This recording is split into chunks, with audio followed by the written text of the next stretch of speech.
Welcome back to Abhyudaya classes UP. तो आज की इस वीडियो में हम शिक्षण अधिगम सामग्री यानी कि टीएलएम और परिभाषा, इसकी क्या क्या आवश्यकता है तथा इसकी महत्व आदि के बारे में हम चर्चा करने वाले हैं तथा टीएलएम का निर्माण करते समय कौन कौन सी सावधानियां बरतनी चाहिए, इन सभी पर आज की इस वीडियो में हम चर्चा करने वाले हैं। तो चलिए देखते हैं शिक्षण अधिगम सामग्री की अर्थ एवं परिभाषा। आगे बढ़ने से पहले अगर आप चैनल पर नए हैं और अभी तक चैनल को सब्सक्राइब नहीं किया होगा तो प्लीज़ एक बार से जाकर अभ्युदय क्लासेज यूपी को सब्सक्राइब एंड वीडियो पसंद आएगी तो लाइक एंड शेयर भी अवश्य कर दीजिएगा। ठीक है, देखते हैं शिक्षण अधिगम सामग्री। शिक्षण अधिगम सामग्री का तात्पर्य शिक्षण के उन साधनों से है जिनके प्रयोग से बालकों की ज्ञानेंद्रियां सक्रिय हो जाती हैं और वे पाठ के सूक्ष्म तथा कठिन भावों को सरलतापूर्वक समझ पाते हैं। जिस समय शिक्षण के उद्देश्यों को प्राप्त करने के लिए विभिन्न विधियां तथा प्रविधियां असफल होती दिखाई देने लगती हैं, तो ऐसी स्थिति में ही शिक्षण सामग्री का प्रयोग क्या किया जाता है। शिक्षण सामग्री का प्रयोग जब विभिन्न विधियां और प्रविधियां, जो हमारे मेथड्स होते हैं, जैसे कि शिक्षण विधियां यानी कि टीचिंग मेथड आदि क्या होते हैं, इन सबको भी हमने ऑलरेडी समझ रखा है। चैनल पर आपको वीडियो मिल जाएगा, अगर आपको उसकी आवश्यकता है तो मैं लिंक भी डिस्क्रिप्शन में दे दूंगी, आप एक बार से उसे जाकर अवश्य चेक कर लीजिएगा। ठीक है, तो क्या होता है, जब शिक्षण की विभिन्न विधियां और प्रविधियां आदि असफल होती दिखाई देने लगती हैं तो ऐसी स्थिति में टीएलएम का प्रयोग किया जाता है। ठीक है, अतः जो सामग्री पाठ को रोचक तथा सुबोध बनाने और किसी संकल्पना अथवा प्रत्यय विशेष के अर्थ को सुनिश्चित रूप से अधिक स्पष्ट करने में सहायक सिद्ध होती हैं, उसे शिक्षण अधिगम सामग्री कहा जाता है। शिक्षण अधिगम सामग्री के नाम से जाना जाता है उसे। ठीक है, अब देखते हैं कुछ परिभाषाएं जिससे और अधिक हमारा शिक्षण अधिगम सामग्री यानी कि टीएलएम क्या है और अधिक स्पष्ट होगा। सबसे पहले इसी डेंटा के अनुसार इन्होंने क्या कहा है, शिक्षण सामग्री का अर्थ उन समग्र सामग्री से है जो कक्षा में अथवा अन्य शिक्षण परिस्थिति में लिखित अथवा बोली हुई पाठ्य सामग्री में सहायता देती हैं। ये किसने कहा, ये इसी डेंटा के अनुसार दी गई परिभाषा है। अब देखते हैं जॉन गई के अनुसार इन्होंने क्या कहा है। इन्होंने कहा है, समस्त श्रव्य दृश्य साधनों को शैक्षिक कार्यक्रमों के उद्देश्य को प्राप्त करने के लिए सहायक सामग्री का या विधियां या साधन के रूप में स्वीकार किया जाना चाहिए। श्रव्य दृश्य उपकरण स्वयं साध्य नहीं है वरन सिखाने के क्या है, साधन है। ठीक है, ये किसने कहा, ये जॉन गई ने कहा है। अब एडगर डेल के अनुसार देखते हैं, ये परिभाषाएं आप ऐसे ही मत लीजिएगा, ये एग्जाम में ऑब्जेक्टिव टाइप क्वेश्चन में परिभाषाएं पूछी जाती हैं। जैसे अभी यही परिभाषा देकर आपको 4 ऑप्शन दे दिया। जॉन गई के अनुसार किसने कहा, ये परिभाषा किसके द्वारा दी गई है, जॉन गई, इसी डेंटा, एडगर डेल या किसी का भी नाम दे देता है अन्य। ठीक, तो अगर आप सही से समझे रहेंगे, जाने रहेंगे, तभी आप सही टिक करेंगे। ठीक है, अब देखते हैं एडगर डेल के अनुसार इन्होंने क्या कहा है, श्रव्य दृश्य ऐसे साधन हैं जिनके शिक्षण प्रशिक्षण परिस्थिति में अनुप्रयोग से विभिन्न व्यक्तियों तथा समूहों के मध्य विचारों का संप्रेषण यानी कि कम्युनिकेशन या संचार भी इसे कहते हैं, किया जाता है। इन्हें बहुज्ञानेंद्रिय सामग्री भी कहा जाता है। ये किसने कहा, ये एडगर डेल ने कहा है। अब आप प्रत्येक जो परिभाषाएं हैं अक्सर पूछी जाती हैं, अब तो ऑब्जेक्टिव पैटर्न पे एग्जाम हो रहा है तो पूछे जाएंगे, तो इसमें आप कुछ ट्रिकी पॉइंट रख के और याद कर सकते हैं, याद रखते हैं। सबसे पहले आप यहाँ पे जैसे एडगर डेल ने क्या कहा है, इसे बहुज्ञानेंद्रिय सामग्री का है, तो पहला तो इनका यही हो गया। आप इसके माध्यम से एडगर डेल का परिभाषा याद कर सकते हैं। ठीक है, इस प्रकार आप किसी न किसी परिभाषा में कोई ना कोई ट्रिक अवश्य ही निकाल लेंगे जिससे आपको ध्यान में रहेगा, स्मरण रहेगा।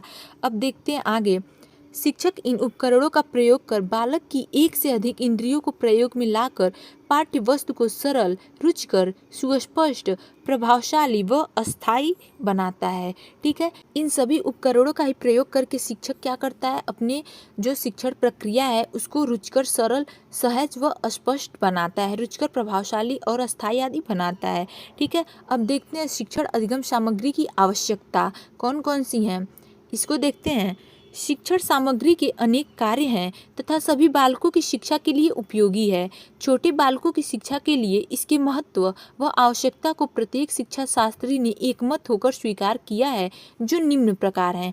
अब देखते हैं वो प्रकार कौन कौन से। सबसे पहला जो है पॉइंट वो है प्रेरणादायी। प्रेरणादायी में समझते हैं, श्रव्य दृश्य साधन बालकों का ध्यान आकर्षित करके ज्ञान को स्थूल रूप से प्रस्तुत करते हैं। इससे बालकों को सीखने की क्रिया में प्रेरणा एवं उत्सुकता मिलती है। ठीक है, तो ये प्रेरणादायी होता है हमारा शिक्षण अधिगम सामग्री, इसीलिए इसकी आवश्यकता है। दूसरा है स्पष्टीकरण में सहायक।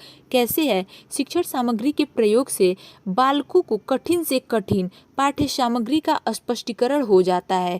इसका एकमात्र कारण यह है कि बालक जो कुछ सुनते हैं उसी को आँख से देख भी लेते हैं। तो क्या होता है, जब बालक जो कुछ सुनता है उसको आँख से देखता भी है, प्रत्यक्ष रूप से देखता है और सुनता भी है, तो क्या होता है, वो बहुत अच्छे से साधारण रूप से और सहजता से बहुत समझ जाता है। उसके माइंड में वो चीज़ सेट हो जाता है, फिट हो जाता है, ठीक है। तो वो समझ लेता है साक्षात देखकर अपने आँख के सामने। तो क्या होता है इसमें कि ये स्पष्टीकरण में भी सहायक होता है, टीचर के लिए भी सुविधाजनक होता है तथा छात्र के लिए भी अच्छा ही होता है, क्योंकि छात्र जब देखेगा उसे और साथ में समझेगा भी तो वो उसे अच्छी तरह समझ में आएगा और वो उसका वहाँ पे क्या होता है, ज्ञान अस्थायी हो जाता है और दीर्घकालिक हो जाता है। तो ये स्पष्टीकरण में भी सहायक होता है। अब देखते हैं तीसरा पॉइंट है शिक्षण में कुशलता।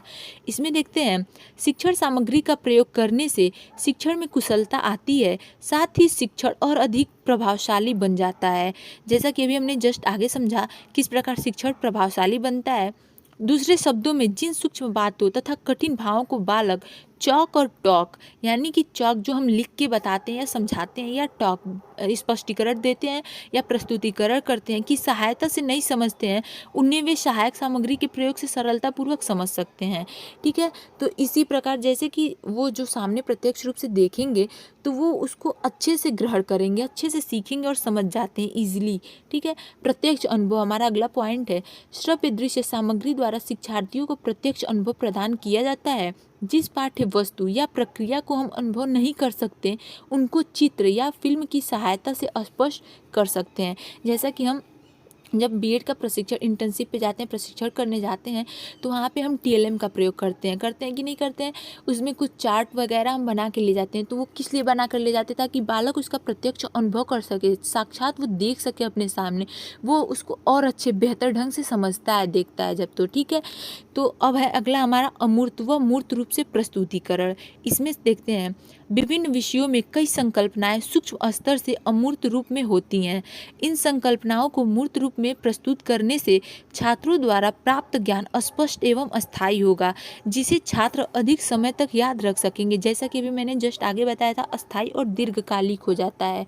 ओके, अगला और आखिरी पॉइंट है हमारा इसमें मनोवैज्ञानिक सिद्धांतों पर आधारित। इसके बाद हम समझेंगे टीएलएम का निर्माण करते समय कुछ आवश्यक सावधानियां और तथ्य। इसमें देखते हैं मनोवैज्ञानिक सिद्धांतों पर आधारित में श्रव्य दृश्य साधन कुछ मनोवैज्ञानिक जैसे प्रत्यक्षीकरण का सिद्धांत, रुचि का सिद्धांत, व्यक्तिगत विभिन्नताओं का सिद्धांत पर आधारित है। शिक्षण अधिगम सामग्री छात्रों की व्यक्तिगत आवश्यकताओं को पूरा करते हैं। शिक्षार्थी एक दूसरे से मानसिक क्षमता, अध्ययन गति, रुचि आदि की दृष्टि से भिन्न होते हैं, ये हम सभी को पता है। शिक्षकों के समझाने पर विषय वस्तु इससे स्पष्ट हो जाती है। तो इसीलिए मनोवैज्ञानिक सिद्धांतों पर आधारित होती है। जैसा कि हम जस्ट आगे अभी समझते हुए आ रहे हैं, समझाया भी मैंने कि प्रत्यक्ष रूप से अनुभव करते हैं। प्रत्यक्षीकरण का सिद्धांत यहाँ पे लागू हुआ। सबसे पहला जो हमारा पॉइंट था प्रेरणादायी था, यानी कि रुचिकर बनाते हैं हम इसके माध्यम से अपने शिक्षण प्रक्रिया को। तो यहाँ पे रुचि का सिद्धांत लागू होता है और व्यक्तिगत विभिन्नताओं को भी ध्यान में रखता है। तो यहाँ पे ये सिद्धांत भी, व्यक्तिगत विभिन्नताओं का सिद्धांत भी लागू होता है। ठीक है, अब हम देखते हैं सावधानियाँ टीएलएम निर्माण करते समय। टीएलएम निर्माण करते समय ध्यान रखने योग्य तथ्य या सावधानियाँ कौन कौन सी बरतनी चाहिए, इसको भी पॉइंट में ही समझेंगे हम। पहला पॉइंट है इसमें शिक्षण सामग्री छात्रों के अनुभव, आवश्यकता, समझ, आयु, प्रकरण तथा विषय वस्तु की प्रकृति के अनुसार होनी चाहिए। ठीक है, दूसरा पॉइंट कक्षा के अधिगम लक्ष्यों की प्राप्ति में भी सहायक होनी चाहिए तथा प्रकरण का सही स्वरूप प्रस्तुत करने वाली होनी चाहिए। ये नहीं कि प्रकरण आपका सूक्ष्म जीव का है और आपने टीएलएम बना लाया पौधों के विभिन्न भाग का, तो ये प्रकरण का सही स्वरूप प्रस्तुत करने वाली होनी चाहिए। ठीक है, उसके बाद अगला पॉइंट है हमारा छात्रों के परिवेश के अनुसार होनी चाहिए, ताकि उसके माध्यम से प्रकरण के सभी बिंदुओं का ज्ञान प्राप्त हो सके। और इसके बाद हमारा अगला पॉइंट है ऐसी सामग्री का चयन करना चाहिए जो छात्रों में रुचि उत्पन्न करे और उन्हें जिज्ञासु बना सके तथा प्रेरणा दे सके। ऐसी सामग्री का चयन करनी चाहिए जिससे छात्र देखें तो उनमें जिज्ञासा उत्पन्न हो, उसको जानने का प्रयत्न करें और उनमें रुचि उत्पन्न हो, उसे समझने का, जानने का प्रयास करें। अगला पॉइंट है सरल, सुगम तथा उपयुक्त सामग्री का ही चयन करना चाहिए।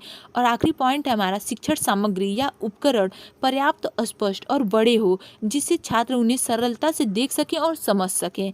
ठीक है, तो ये था हमारा TLM क्या होता है, उसकी और परिभाषा, विशेषताएं, आवश्यकताएं जो भी हैं, ये सभी हमने आज की इस वीडियो में समझा। सो गाइस, आज की वीडियो में बस इतना ही। अगर आप चैनल पर नए होंगे और अभी तक चैनल को सब्सक्राइब नहीं किया होगा तो प्लीज़ एक बार से जाते वक्त अभ्युदय क्लासेज यूपी को सब्सक्राइब, एंड वीडियो पसंद आई हो तो लाइक एंड शेयर भी अवश्य करते जाइएगा। ठीक है, थैंक यू।